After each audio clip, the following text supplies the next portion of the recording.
Hello, everyone. Glad to be with you again tonight. Tonight, we're going to start reading chapter 9 and 10 of The Lion, the Witch, and the Wardrobe. And I'm sure that you remember from chapter 8, we had that horrifying discovery that Edmund had left the Beaver's house and had gone to the White Witch's house to betray them. And they realized that only after they realized that he had overheard all the stories about Aslan and that he would have that news to tell to the White Witch. And they knew, too, that once she found out there were 4 human children in Narnia, that she would come at once to try to capture them so that they couldn't go and sit on those 4 thrones in Cair Paravel and all the prophecies against her come true. So as we left chapter 8 last night, Mrs. Beaver was saying, Mrs. Beaver said to her husband, "We must all get away from here. There's not a moment to lose." And indeed, there was not. So away they went as fast as they could to escape. Now, chapter 9 begins with these words. And now, of course, you want to know what happened to Edmund. And we do, don't we? He had eaten his share of the dinner, but he hadn't really enjoyed it because he was thinking all the time about Turkish delight. There's nothing half so much that spoils the taste of ordinary food as the memory of bad magic food. And he had heard the conversation, and he hadn't enjoyed it much either, because he kept on thinking that the others were taking no notice of him and trying to give him the cold shoulder. They weren't, but he imagined it. And then he had listened until Mr. Beaver told them about Aslan, and until he heard the whole arrangement for meeting Aslan at the stone table. And it was then that he began to quietly edge himself under the curtain that hung in front of the door. For the mention of Aslan gave him a mysterious and horrible feeling, just as it gave the others a mysterious and lovely feeling. Just as Mr. Beaver had been repeating the rhyme about Adam's flesh and Adam's bone, Edmund had been very quietly turning the door handle. And just before Mistress Beaver began telling them that the White Witch really wasn't human at all, but was half djinn and half giantess, Edmund had gotten out into the snow and cautiously closed the door behind him. You mustn't think that even now Edmund was quite so bad that he actually wanted his brother and sisters to be turned to stone. He did want Turkish delight, and he did want to be a prince and later a king, and he did want to pay Peter back for calling him a beast. And as for what the witch would do with the others, he didn't really want her to be particularly nice to them, certainly not put them on the same level as himself, but he managed to believe, or pretended that he believed, that she wouldn't do anything very bad to them, because he said to himself, all these people that say nasty things about her are her enemies, and probably half of it isn't true. She's jolly nice to me anyway, much nicer than they are. I expect she is the rightful queen, really. Anyway, she'll be better than that awful Aslan. At least that was the excuse he was making in his own mind for what he was doing. And it wasn't a very good excuse, because deep down inside him, he really knew that the White Witch was bad and cruel. The first thing he realized when he got outside was that it was snowing and that he had left his coat behind in the Beaver's house. And of course, there was no chance of going back to get it now. The next thing he realized was that the daylight was almost gone, for it had been nearly 3 o'clock when they sat down to dinner, and the winter days are short. He hadn't reckoned on this, but he had to make the best of it. So he turned up his collar and shuffled across the top of the dam. Luckily, it wasn't so slippery since snow had fallen, and made his way to the far side of the river. It was pretty bad when he reached the far side. It was growing darker every minute, and what with that and the snowflakes swirling all around him, he could hardly see 3 feet ahead. And then, too, there was no road. He kept slipping into deep drifts of snow and skidding on frozen puddles and tripping over fallen tree trunks and sliding down steep banks and banging his shins against the rocks till he was wet and cold and bruised all over. The silence and the loneliness were dreadful. In fact, I think he really might have given up the whole plan and gone back and owned up and made friends with the others if he didn't happen to say to himself, when I'm king of Narnia, the first thing I'm going to do is make some decent roads. And of course, that set him off thinking about all the things that a king would do, and this cheered him up a good deal. He had just settled in his mind what sort of palace he would have, and how many cars, and all about his private theater, and where the principal railways would run, and what laws he would make against beavers and dams. And he was putting the finishing touches to all these schemes, and schemes to keep Peter in his place, when the weather changed. First, the snow stopped. Then a wind sprang up, and it became freezing cold. Finally, the clouds rolled away and the moon came out. It was a full moon, and shining on all that snow, it made everything almost as bright as day. Only the shadows were rather confusing. He would never have found his way if the moon hadn't gotten out by this time. You remember that he had seen the little river when they first arrived at the beavers. Now he saw the smaller river flowing into the great one lower down. And he reached this and turned to follow it up. But the little valley down which it came was much steeper and rockier than the ones he had just left, and much overgrown with bushes, so that he could not have managed it at all in the dark. Even as it was, he got wet through, for he had to stoop under branches, and great loads of snow came sliding off onto his back. And every time this happened, he thought more and more about how he hated Peter, just as if all of this had been Peter's fault. But at last he came to a part where it was more level, and the valley opened out. There, on the other side of the river, quite close to him, in the middle of a little plain between the two hills, he saw what must be the White Witch's house. Excuse me. And the moon was now shining brighter than ever. The house was really a small castle. Here's a picture of it. It's not that small a castle, is it?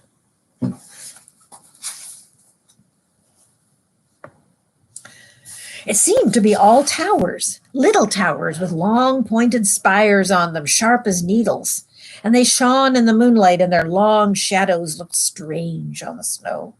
Edmund began to be afraid of that house. But it was too late to think of turning back now. He crossed the river on the ice and walked up to the house. There was nothing stirring, not the slightest sound anywhere. Even his own feet made no noise on the new-fallen snow. He walked on, past corner after corner of the house, and past turret after turret to find the door. He had to go right round to the far side before he found it. It was a huge arch, but the great iron gates stood wide open. Edmund crept up to the arch and looked inside into the courtyard, and there he saw a sight that nearly made his heart stop beating. Just inside the gate, with the moonlight shining on it, stood an enormous lion, crouched as if it were ready to spring. And Edmund stood in the shadow of the arch, afraid to go on and afraid to go back, with his knees knocking together. He stood there so long that his teeth would have been chattering with cold if they hadn't been chattering with fear. How long this really lasted, I don't know, but it seemed to Edmund to be for hours. Then at last he began to wonder why the lion was standing so still, for it hadn't moved 1 inch since he first set his eyes on it. Edmund now ventured a little nearer, still keeping in the shadow of the arch as much as he could. He now saw from the way the lion's standing that it couldn't have been looking at him at all. But suppose it turns his head, thought Edmund. In fact, it was staring at something else, namely a little dwarf, who stood with his back to it about 4 feet away. Ha, thought Edmund, when it springs at the dwarf, that'll be my chance to escape. But still, the lion never moved, and neither did the dwarf. And now at last Edmund remembered what the others had said about the White Witch turning people into stone. Perhaps this was only a stone lion. And as soon as he thought that, he noticed that the lion's back and the top of its head were covered with snow. Of course, it must only be a statue. No living animal would let itself get covered with snow. Then very slowly, with his heart beating as if it would burst, Edmund ventured to go up to the lion. Even now he hardly dared to touch it, but at last he put out his hand very quickly, and he did. It was cold stone. He had been frightened of a mere statue. The relief which Edmund felt was so great that in spite of the cold, he suddenly got warm all over, right down to his toes. And at the same time, there came into his head what seemed a perfectly lovely idea. Probably, he thought, this is the great Aslan that they've been talking about. She's caught him already and turned him to stone. So that's the end of all their fine ideas about him. Pooh, who's afraid of Aslan? And he stood there gloating over the stone lion. And presently he did something very silly and childish. He took a piece of a lead pencil out of his pocket and drew a mustache on the lion's upper lip, and then a pair of spectacles on its eyes. And then he said, Yeah, silly old Aslan, how do you like being turned to stone?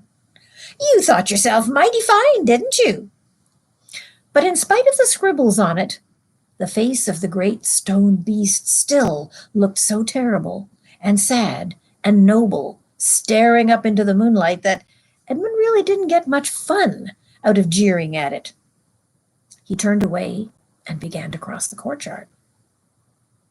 As he got into the middle of it, he saw that there were dozens of statues all about, standing here and there, rather like the pieces on a chessboard when it's halfway through the game. There were stone satyrs and stone wolves and bears and foxes and mountain cats made out of stone. Did I show you this picture? I'll show you again if I forgot. There's Edmund in the middle of the courtyard, and you can see the lion there. Okay. There were lovely stone shapes that looked like women, but were really the spirits of trees. There was the great shape of a centaur and a winged horse and a long, lithe creature that Edmund took to be a dragon. They all looked so strange standing there, perfectly lifelike and perfectly still in the bright, cold moonlight, that it was an eerie work for him to cross the courtyard. Right in the very middle stood a huge shape like a man, but as tall as a tree, with a fierce face and a shaggy beard and a great club in his right hand. Even though he knew it was only a stone giant and not a live one, Edmund did not like going past it. He saw that there was a dim light showing from a doorway on the far side of the courtyard. He went to it. There was a flight of stone steps going upward to an open door. Edmund went up them. Across the threshold lay a great gray wolf. Here's the threshold with the wolf lying across the doorway there.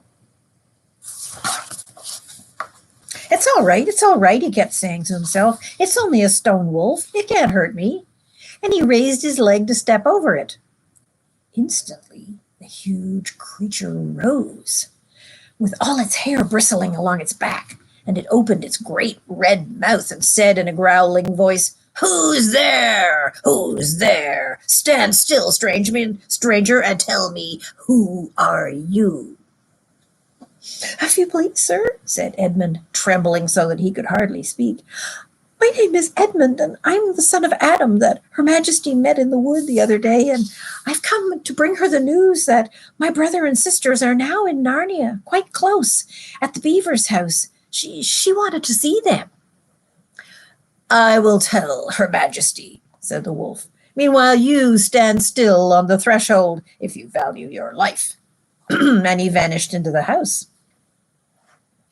Edmund stood and waited, his fingers aching with cold and his heart pounding in his chest.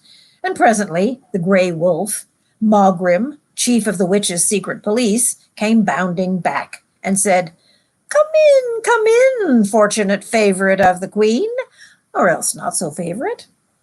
And Edmund went in, taking great care not to tread on the wolf's paws.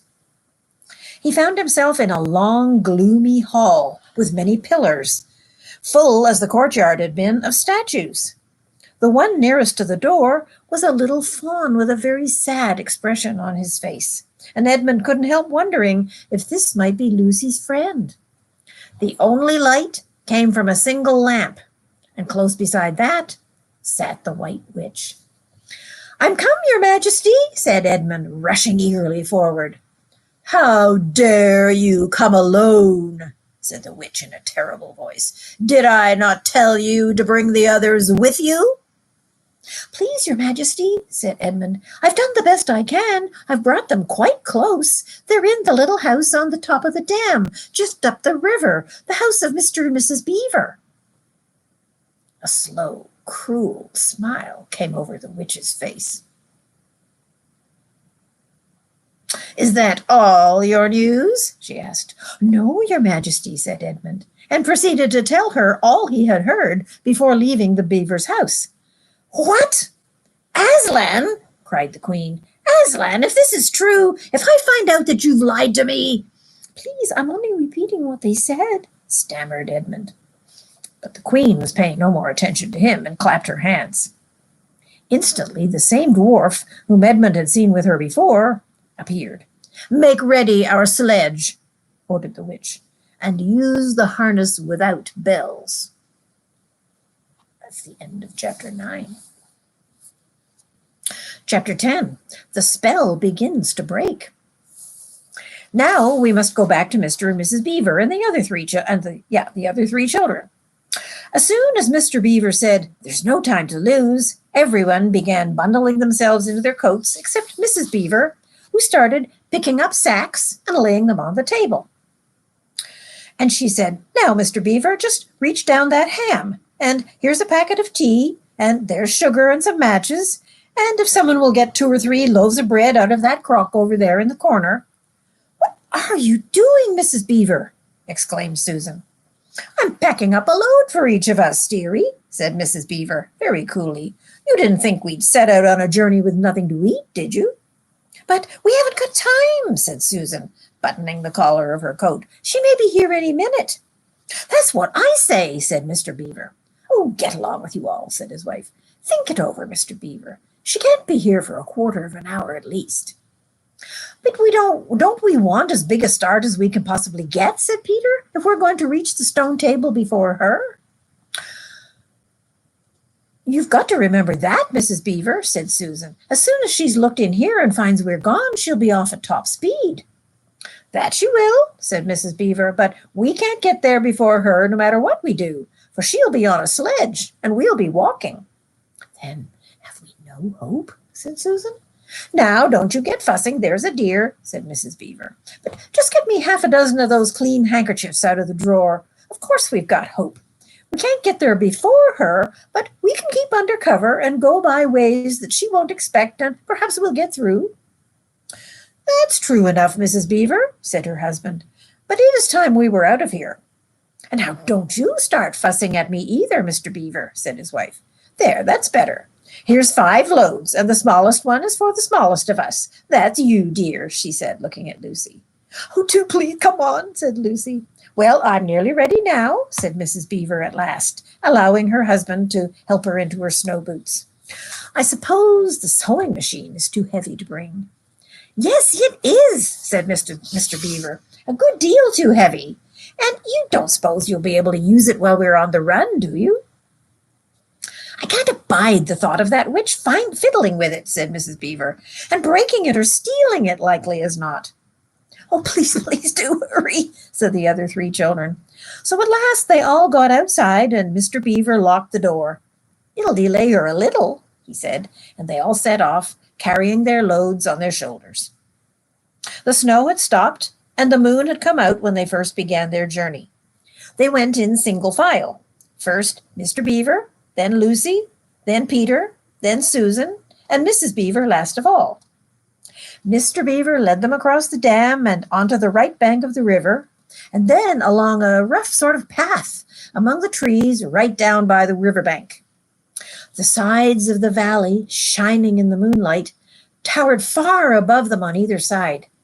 "Best keep down here as far as possible," he said. "She'll have to keep up to the top, because you couldn't bring a sledge down here."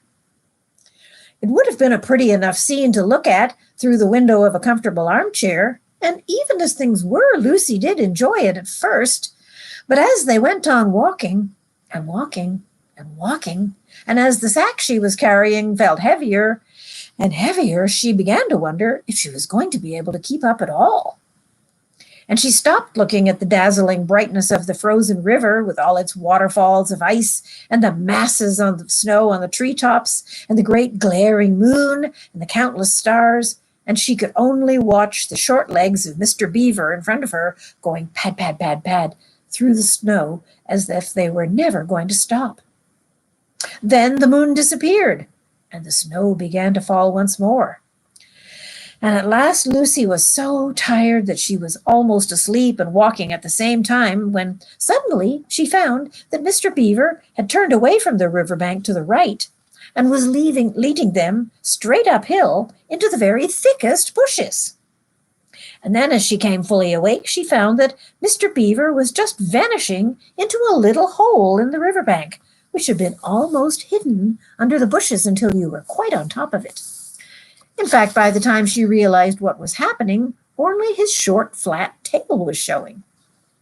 Lucy immediately stooped down and crawled in after him. Then she heard noises of scrambling and puffing and panting behind her, and in a moment all 5 of them were inside. "Wherever is this?" said Peter, sounding a little tired and pale in the darkness. I hope you know what I mean when I talk about a voice sounding pale. "It's an old hiding place for beavers in bad times," said Mr. Beaver, "and it's a great secret. It's not much of a palace, but we can get a few hours' sleep in here. If you all hadn't been in such a plaguey fuss when we were starting, I'd have brought some pillows," said Mrs. Beaver. It wasn't nearly such a nice cave as Mr. Tumnus's, Lucy thought, just a hole in the ground, but dry and earthy. It was very small, so that when they all lay down, they were all just a bundle of clothes together. And what with that, and being warmed up by their long walk, they really were rather snug. If only the floor of the cave had been just a little smoother. But then Mrs. Beaver handed around a little dark flask out of which everyone drank something. It made one cough and splutter and stung the throat, but it also made you feel deliciously warm after you'd swallowed it. And then everyone went straight to sleep. It seemed to Lucy only the next minute, though really it was hours and hours later, when she finally woke up feeling a little cold and dreadfully stiff and thinking how much she would like a hot bath. Then she felt a set of long whiskers tickling her cheek, and she saw the cold daylight coming in through the mouth of the cave. Immediately after that, she was very wide awake indeed, and so was everyone else. In fact, they were all sitting up with their mouths and eyes wide open, listening to a sound which was the very sound they had all been thinking of, and sometimes imagining that they had heard during their walk last night. It was the sound of jingling bells. Mr. Beaver was out of the cave like a flash the minute he heard it. Perhaps you think, as Lucy thought for a moment, that this was a very silly thing to do. But it really was a very sensible one. He knew he could scrabble to the top of the bank among bushes and brambles without being seen. And he wanted above all things to see which way the witch's sled was going. So the others all sat in the cave, waiting and wondering, and they waited nearly 5 minutes. Then they heard something that frightened them very much. They heard voices. "Oh," thought Lucy, "he's been seen. She's caught him." Great was their surprise a little later when they heard Mr. Beaver's voice calling to them from just outside the cave. "It's all right," he shouted. "Come on out, Mrs. Beaver. Come out, sons and daughters of Adam. It's all right. It isn't her." This was bad grammar, of course, but that's how beavers talk when they're excited. I mean, in Narnia. In our world, they don't usually talk at all.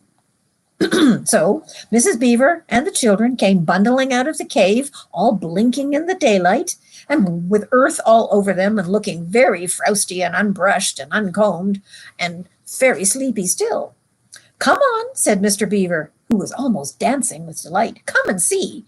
This is a nasty knock for the witch. It looks as though her power is already crumbling." "What do you mean, Mr. Beaver?" panted Peter, as they all scrambled up the deep bank of the valley together. "Didn't I tell you," said Mr. Beaver, "that she has always made winter and never Christmas? Didn't I tell you that? Well, just come and see." And then they were all at the top, and they did see. It was a sledge, and it was reindeer with bells on their harness. But they were far bigger than the witch's reindeer, and they were not white, but brown. And on the sledge sat a person who everyone knew the moment they set eyes on him. He was a huge man in a bright red robe with a hood that had fur inside it and a great white beard that fell like a foamy waterfall all over his chest. Everyone knew him because though you see people of his sort only in Narnia, you see pictures of them and hear talk about them even in our world, the world on this side of the wardrobe door. But when you really see them in Narnia, it's different. Some of the pictures of Father Christmas in our world make him look only funny and jolly. But now that the children were actually looking at him, they didn't feel it quite like that. He was so big and glad and so real that they all became quite still. They felt very glad too, but very solemn. "I've come at last," he said. "She has kept me out for a long time, but I have gotten in at last. Aslan is on the move. The witch's magic is weakening." And Lucy felt running through her that deep shiver of gladness that you only get if you're being very solemn and very still. "And now," said Father Christmas, "here are your presents. There's a new and better sewing machine for you, Mrs. Beaver. I'll drop it off at your house as I pass." "If you please, sir," said Mrs. Beaver, making a curtsy. "The house is all locked up." "Locks and bolts make no difference to me," said Father Christmas. "And as for you, Mr. Beaver, when you get home, you'll find that your dam is finished and mended, and all the leaks have stopped, and a new sluice gate has been put in." Mr. Beaver was so pleased that he opened his mouth very wide and then found that he couldn't say anything at all. "Peter, Adam's son," said Father Christmas. "Here, sir," said Peter. "These are your presents," was the answer, "and they are tools, not toys. The time to use them is perhaps near at hand. Bear them well." With these words, he handed to Peter a shield and a sword. The shield was the color of silver, and across it there was a picture of a red lion as bright as a ripe strawberry at the moment that you pick it. The hilt of the sword was gold, and it had a sheath and a sword belt and everything that it needed, and it was just the right size and weight for Peter. Peter was silent and solemn as he received these gifts, for he felt that they were a very serious kind of present. "Susan, Eve's daughter," said Father Christmas, "these are for you." And he handed her a bow and a quiver full of arrows and a little ivory horn. "You must use the bow only in great need," he said, "for I do not mean for you to fight in the battle. It does not easily miss. And when you put this horn to your lips and blow it, then, wherever you are, I think help of some kind will come to you." And last of all, he said, "Lucy, Eve's daughter." And Lucy came forward. He gave her a little bottle of what looked like glass, but people said afterwards it was made out of diamond, and a small dagger. "In this bottle," he said, "there is a cordial made of the juice of one of the fire flowers that grows in the mountain of the sun. If you or any of your friends is hurt, a few drops of this will restore them. And the dagger is to defend yourself in great need, for you also are not to be in the battle." "Why, sir," said Lucy, I don't know, but I think I could be brave enough." "That is not the point," he said. "Battles are ugly when women fight. And now," and here suddenly he looked less grave, "and now here is something for this moment for you all. And he brought out, I suppose, from that big bag he was carrying on his back, but nobody saw him do it, a large tray containing 5 cups and saucers, a bowl of sugar lumps, a jug of cream, and a great big teapot, all sizzling and piping hot. And then he cried out, "Merry Christmas! Long live the king!" And he cracked his whip, and he and the reindeer and the sledge and all of them were out of sight before anyone had realized. Peter had just drawn his sword out of its sheath and was showing it to Mr. Beaver when Mrs. Beaver said, now then, don't stand there talking till the tea gets cold. That's just like men. Come and help me carry the tray down and we'll have breakfast." What a mercy, I thought, of bringing the bread knife. So down the steep bank they went and back to the cave. And Mr. Beaver cut some of the bread and ham into sandwiches, and Mrs. Beaver poured out the tea, and everyone enjoyed themselves. But long before they had finished enjoying themselves, Mr. Beaver said, "It's time to be moving along now." And that is the end of chapter 10. Time for us to be moving along now. The next chapter, 11, is called Aslan is Nearer. Come back and we'll read that one together next time. Meanwhile, I hope you all have a wonderful rest of this week, and we'll see you again very soon. Bye for now.